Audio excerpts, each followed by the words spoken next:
এদিকে সাংবাদিক তুহিন হত্যায় বিএনপিকে জড়িয়ে অপপ্রচার করায় এনসিপি নেতা সার্জিস আলমের বিরুদ্ধে মামলা দায়ের করা হয়েছে।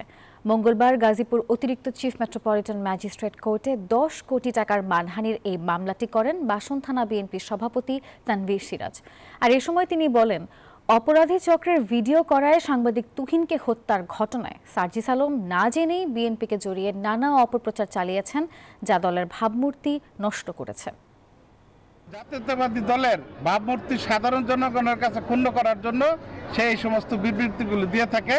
এর জন্য আমাদের সকল আইনজীবীদের নিয়ে গাজীপুর কোর্টের যত আইনজীবী আছে সকলকে আমরা সাথে নিয়ে বিএনপির জাতীয়তাবাদী দলের আমরা সার্জিস আলমের বিরুদ্ধে মামলা রুজু করে গেলাম।